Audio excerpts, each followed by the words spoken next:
Important situation and issue, even in business, how we deal and handle racism and what's going on. So this is an amazing platform to actually be able to have this discussion. I actually had this discussion last night with someone who was in a Facebook group who was about to put up a post for another Facebook group and had a rather interesting name to her Facebook group. And I just thought that it was probably not the right way to go. I won't mention what the Facebook group name is. I just knew that it felt as if she was giving racism an excuse. And so I challenged her on it and to consider it. And she said, hey, well, can we talk about it? We can absolutely talk about it. That is one of the biggest issues that we have around racism, is that nobody wants to have the hard conversations. Nobody wants to ask the questions. Nobody wants to offend anybody or have the actual dialogue. And it's so important that we really do. So I'm Tonia Emanuel, and I own Coach You 360. And one of the things I love to talk about is how do we move forward and move past through challenging situations. And this is one that has always been at the top of my mind and my focus as a Black woman. It is a part of my life. It is how I live my life. You know, it's always in the back of my mind. I'm 45 years old. I have a 23-year-old daughter, and I recently just had a son. He's 2 now, but my perspective still hasn't changed on it, whether it is raising a Black daughter or raising a Black son. I often felt in my heart that, we talk about, what we have to teach our Black sons, but what do we need to teach our Black daughters? There's a lot that needs to go into how we raise our children and what we are telling them and how we're telling them they need to be cared for and nurtured. And it's always been important to me, for me to be able to have a deep conversation with my daughter about how she's treated and how to handle business in the streets.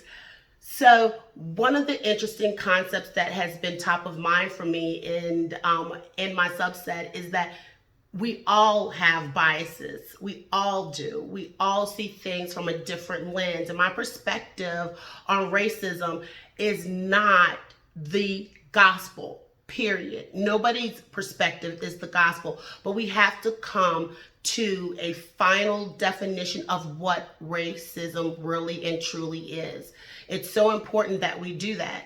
And so what shapes my view of racism literally is a very different perspective from other people, because it's based on my experience and my personal experience.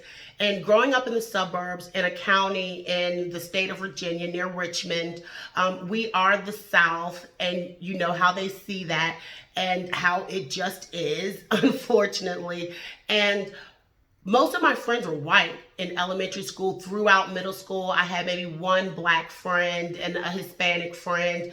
And then through high school, I started to get more diverse friends. Some of my friends were Black, some Hispanic, some, Vietnamese or Asian. And so it became a really more diverse through high school. But for me, my lens was different, where I was not privy to a lot of racism that I could see from the view of a child.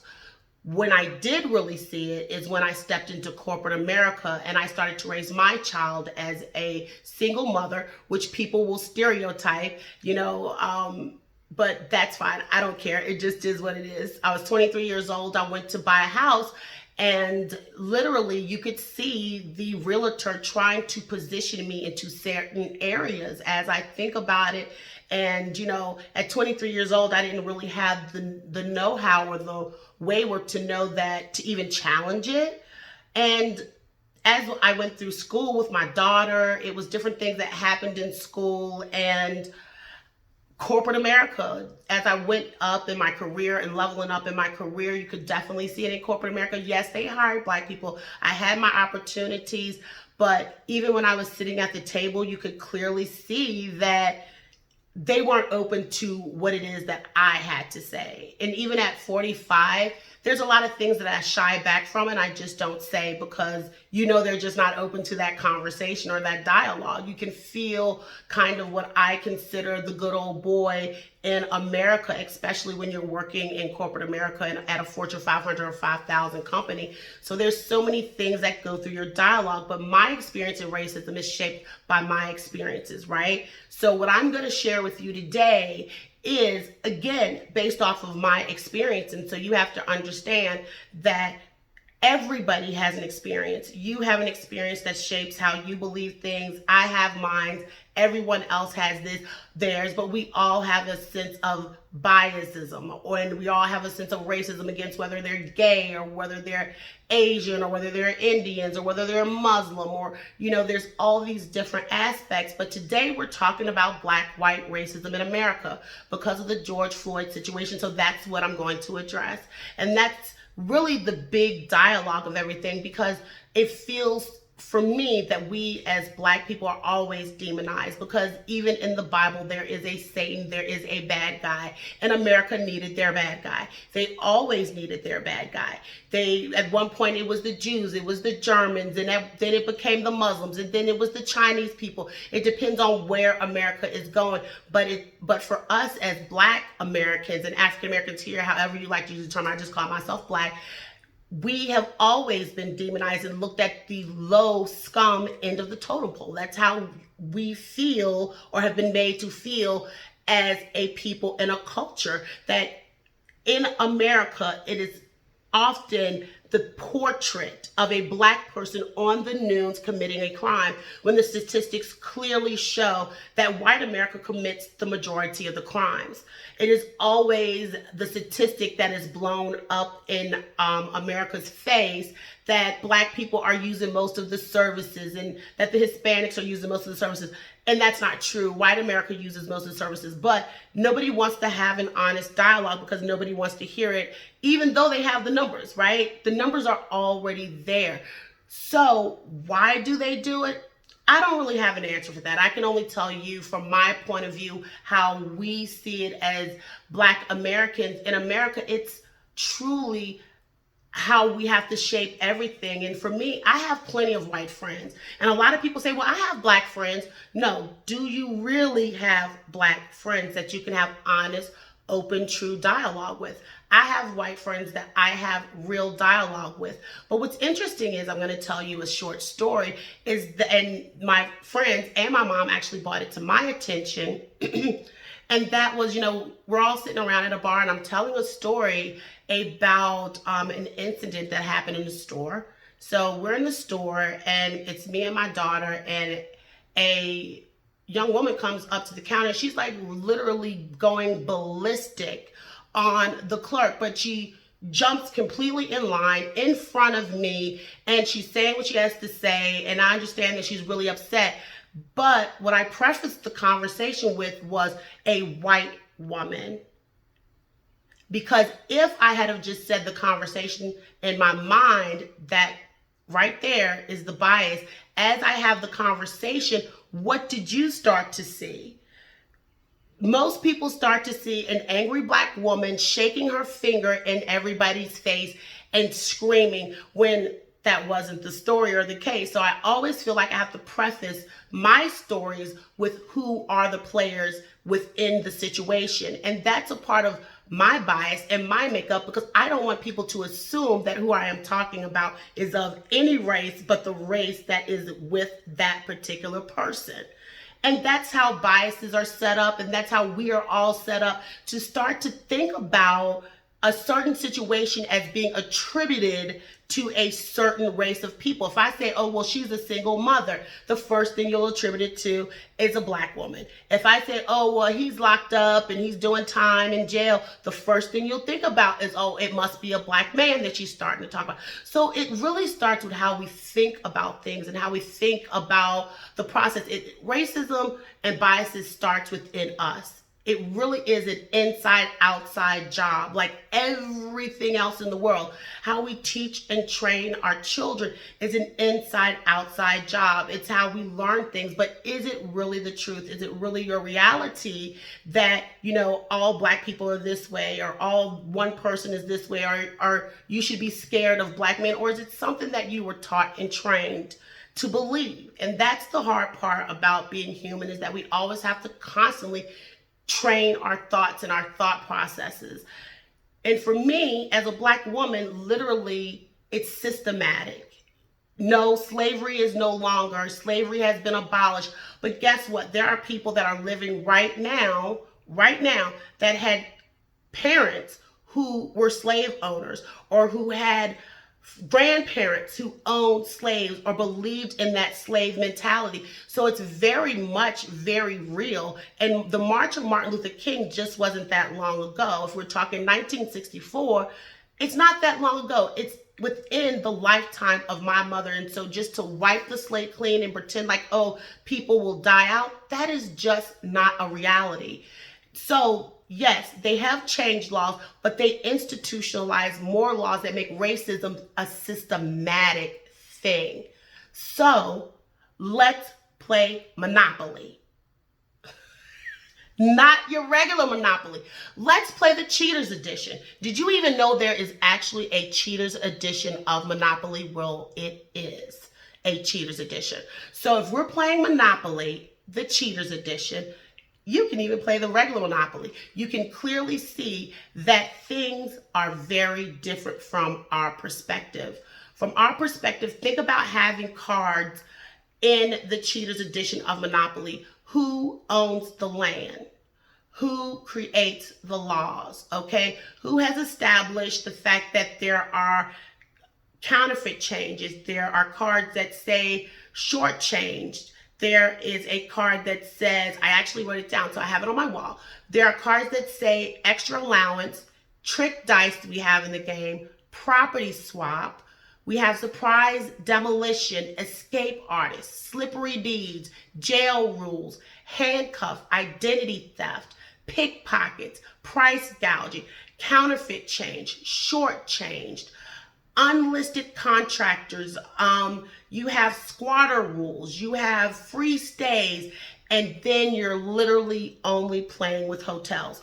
So that is basically the rule of the game. But that's a game. But cheap Monopoly is literally our life. It is literally how we live our lives. When you talk about a free stay, the projects is not a free stay if your husband can't stay with you.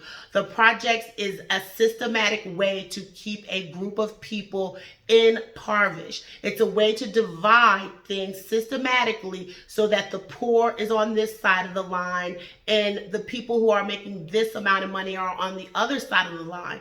They actually make zones in one city where more money is allocated to the rich or the well-to-do by zones, and the resources are not equally pooled to the people of the poor community. So those are the types of laws we need to talk about. Jail rules, unfair jailing rules and sentencing, that is huge in our community. The miscarriage of justice and literally having things happen, like starting with our children being able to be convicted as young adults as soon as the age of 14 years old for crimes that really are quite minimal to stick a child with for the rest of their life and say, oh, you have a felony for the rest of your life. Clearly knowing that now they will be discriminated in housing because people in housing look up your criminal record, insurance looks up your criminal record, jobs look up your criminal records, schools look up your criminal records. So now you can therefore you can't have a real opportunity for them to have a life with any type of charges on their records, where if you are a white face walking in, you're automatically given the benefit of the doubt. It just is what it is. When you talk about price gouging, when you have neighborhoods such as Harlem, and one side of Harlem or across the bridge or two streets down, it's another community, same store, same chain store, but the products in Harlem are 3 times higher because that community doesn't have the access or the means to move around. And so therefore you're stealing and taking the money that they could use for housing and other resources that they now have to pull into food that is higher than what you may have in a white neighborhood or in a predominantly white majority neighborhood that's been zoned or redistricted a certain way. When you talk about the way the housing community is set up and what loans we were given, the 2010 market crash really needed to happen. You know why? Because it was already price gouged anyway. When you talk about ballooning and when you talk about who the realtors and what area you actually show people houses in, and What community can you feel comfortable living in? How the school districts are set up and broken up within a county. All this stuff to me is what I call cheap monopoly. It's totally what it is. When you talk about squatters, literally, you built this land on land that was already inhabited by people. This land doesn't even belong to you. It doesn't even belong to us. And so it's systematic. And now you created rules where if I own a house, I never own the land. I never own the land. I always will pay taxes on a house. I always will pay taxes on the land. The land is never mine to own. And so clearly, I will always be a squatter. If I lose the house, now that I haven't paid taxes, or if my grandmother hasn't paid taxes, you can swoop in and then have the bank reclaim my house for a house that's paid off, because now we owe taxes to the county or the city. There's so many rules that are set up for us that really don't impact the white community. And how do we change systematic racism? And when we talk about systems, these are the laws within our community that are placed on us to keep us really in bondage. And when we say, we want to use Black businesses, when you think about how Black business operates, well, people always say, well, they don't have the best of this, or they don't have the best of that, or they're maybe slow, or maybe this, or maybe that. Well, literally, if you go to the Hispanic Liaison Office in the city of Richmond, they have no tax loans or different tax-free grants and loans for that community that are not given to the minority community, Blacks. Why are they given the benefit of the doubt of free no tax loans and we're not? It's those types of things that happen within our community that are systematically built to keep us down. It's the media and how they relate and talk about us. It's constantly putting a Black face up so that in your mind, immediately when a crime happens, you are systematically programmed to believe that it is a Black person committing the crimes. As soon as you hear someone say that that person was being loud or angry, you immediately attribute it to a Black woman. It's the way that society has positioned things to appear that the stereotypes are true. And honestly, I don't believe it is white people's issue or Black people's issue to fix racism. It's an us issue to fix racism. It is time that we look at ourselves. It is time that we look at the public officials that we elect, the policies that they put in place, the things that they say, and the things that they believe to be the truth. It's time for us to look at how we raise our kids, the neighborhoods that are established for us. When we say, oh, we have a Black friends, do you mean you have one Black friend with one opinion that really similarly matches your opinion? Or do you have Black friends with all types of opinions and all types of backgrounds? Because there's good people, rich and poor. It doesn't matter. So what are you really talking about? Because statistics prove that the majority of white children do not have white friends. So who are you referring to when you say you have Black friends? Do your children have Black friends? Are you setting yourself up in neighborhoods that are predominantly white? Are you too scared to be in a mixed race community? Are you nervous about the neighbor who moved across the street? It's those types of things that we really have to challenge ourselves to really think about in this time. And it really starts with us as an individual, and what is that thought process that we're thinking? What comes up in our minds? Have you tried to look at it from somebody else's point of view and how things feel and look to us when we try to connect or try to be a part of the community? This is a big issue. This is a big topic, and I'm glad that we're talking about it, because it really is based in the laws at this point, and it's really set up in the mindsets of people and how things are happening. So, if we simply asked, why is the news all about, our local news all about everything that Black people did? Why are we only filming the crimes that happen in Black neighborhoods? Why is that happening? Why is it that we only see Black mothers crying on the TV? Because it wants it to put in your brain that Black women are single, Black men don't take care of their children, that you know, black men are always going to jail, that black women are angry. And furthermore, it's even the attachment. It's almost like we're not even allowed to have emotions. We're not allowed to be angry. Well, when angry is a very healthy emotion, when a white man can stand in front of the grand jury and really literally have a whole temper tantrum and end up as being one of your Supreme Court justices, how does that work? Because he seemed to be very angry, but nobody seemed to look at him in that manner. And so when we start to challenge, the differences within us and how we see and view a race of people, that's when true change can really start. When we start to challenge our public officials and what they're saying and who does that law affect. Bill Clinton and the 3 strikes you're out. How does somebody who smokes weed for three times on a petty weed charge be serving 25 years in jail? How do people who are on drugs or have a drug addiction serve 25 years in jail for being found with narcotics?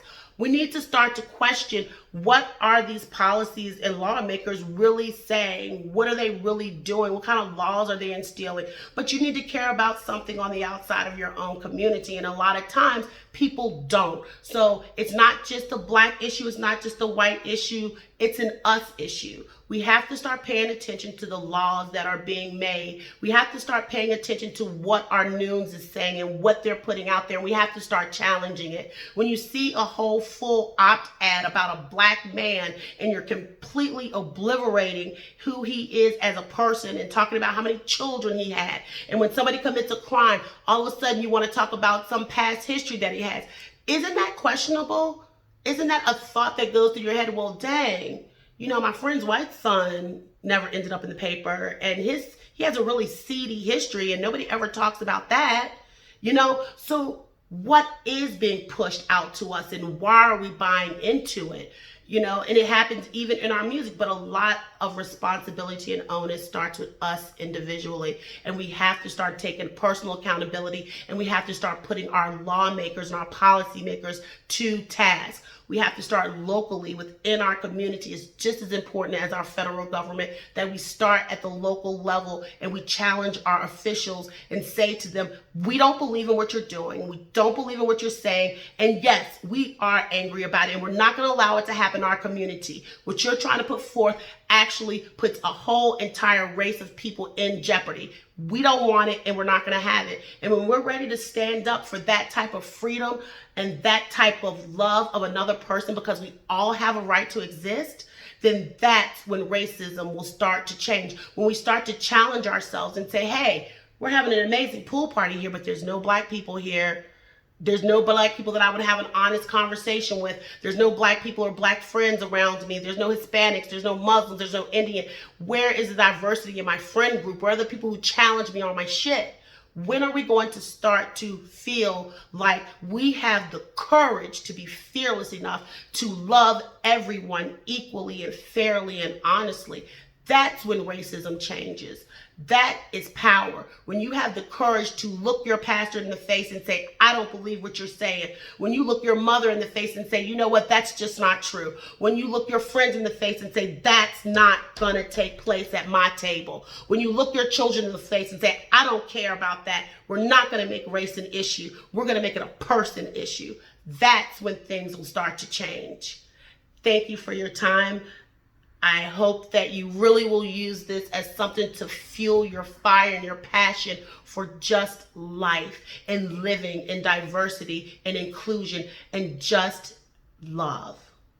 I'm Tonia Emanuel. I'm with Coach You 360. Please feel free to drop me a DM. I'm always so happy to have dialogue and to talk about these issues and to be asked the hard questions, because the hard questions are what we really need to talk about. It's time that we become fearless and we ask the questions and we challenge what is being put in front of our faces. It's time that we really challenge ourselves and the people that we're around. And when you can stand up to your friend group and to your churches and to people you just don't agree with and their biases, that's when you become a warrior.